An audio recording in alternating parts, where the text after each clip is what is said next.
ಲೋಕಪ್ರಸಿದ್ಧ ಶಿವಸ್ತೋತ್ರವಾದ ಶಿವಾನಂದ ಲಹರಿಯು ಕಾವ್ಯದ ಶೈಲಿಯನ್ನು ಅನುಸರಿಸಿ ಪರಶಿವನನ್ನು ಬಗೆ ಬಗೆಯಾಗಿ ಸ್ತೋತ್ರ ಮಾಡುವ 100 ಶ್ಲೋಕಗಳನ್ನು ಒಳಗೊಂಡಿದೆ.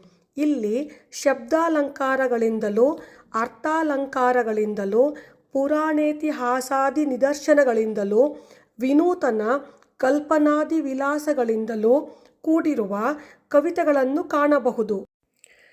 ಪರಶಿವನ ಅವತಾರಿಗಳಾದ ಆಚಾರ್ಯ ಶಂಕರರು ತಮ್ಮ ಭಾಷ್ಯ ಗ್ರಂಥಗಳಲ್ಲಿ ಶ್ರುತ್ಯುಕ್ತವಾದ ಜ್ಞಾನವನ್ನು ಪರಮೋತ್ಕೃಷ್ಟವಾದುದೆಂದು ವಿವರಿಸಿರುತ್ತಾರೆ. ಅಂತೆಯೇ ವೇದೋಕ್ತವಾದ ಭಕ್ತಿಯನ್ನು ವಿಶೇಷವಾಗಿ ತಮ್ಮ ಪ್ರಕರಣ ಗ್ರಂಥಗಳಲ್ಲಿ ಮತ್ತು ಸ್ತೋತ್ರಗಳಲ್ಲಿ ವಿವರಿಸಿರುವುದನ್ನು ನಾವು ಕಾಣುತ್ತೇವೆ. ಶಿವಾನಂದ ಲಹರಿಯಲ್ಲಿ ಪರಮೇಶ್ವರನನ್ನು ಸ್ತುತಿಸುತ್ತಾ ಉದಾಹರಣೆಗಳೊಂದಿಗೆ ಭಕ್ತಿಯ ಲಕ್ಷಣ ಮತ್ತು ಸ್ವರೂಪ ಇವುಗಳನ್ನು ಮನೋಜ್ಞವಾಗಿ ತಿಳಿಸುತ್ತಾರೆ.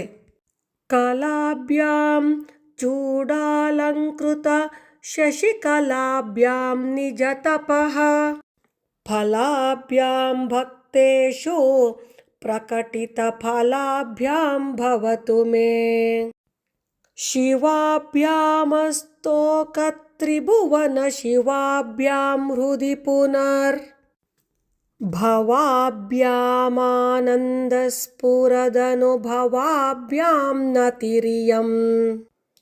ಈ ಶ್ಲೋಕದ ಅರ್ಥ ಈ ರೀತಿ ಇದೆ. ಕಲಾಸ್ವರೂಪರಾದ ಪಾರ್ವತಿ ಪರಮೇಶ್ವರರು ಈ ಪ್ರಪಂಚದ ಸೃಷ್ಟಿ ಸ್ಥಿತಿ ಲಯಗಳಿಗೆ ಕಾರಣರಾಗಿರುವರು. ಅವರು ಚಂದ್ರನ ಕಲೆಯನ್ನು ತಮ್ಮ ತಲೆಯಲ್ಲಿ ಇರಿಸಿಕೊಂಡು ಅಲಂಕರಿಸಿಕೊಂಡಿದ್ದಾರೆ. ಅಲ್ಲದೆ ಅವರು ಭಕ್ತರ ಕರ್ಮಕ್ಕೆ ತಕ್ಕಂತೆ ಫಲ ನೀಡುತ್ತಾರೆ ಮತ್ತು ವಿಶಾಲವಾದ ಮೂರ್ಜಗಕ್ಕೂ ಮಂಗಳವನ್ನುಂಟು ಮಾಡುತ್ತಾರೆ. ಯಾರು ಶಿವ ಶಿವೆಯರನ್ನು ಅನನ್ಯ ಭಕ್ತಿಯಿಂದ ಆರಾಧಿಸುತ್ತಾರೋ ಅವರ ಅಂತರಂಗದಲ್ಲಿ ಅವರು ಪ್ರಕಟವಾಗುತ್ತಾರೆ. ಮುಮುಕ್ಷುಗಳಾದ ಸಾಧಕರ ಹೃದಯದಲ್ಲಿ ಅವರೇ ಆತ್ಮಾನಂದ ಸ್ವರೂಪರಾಗಿಯೂ ತೋರಿಬರುತ್ತಾರೆ. ಇಂತಹ ಶಿವ ಶಿವೆಯರಿಗೆ ನನ್ನ ನಮನವು ಸಲ್ಲಲಿ.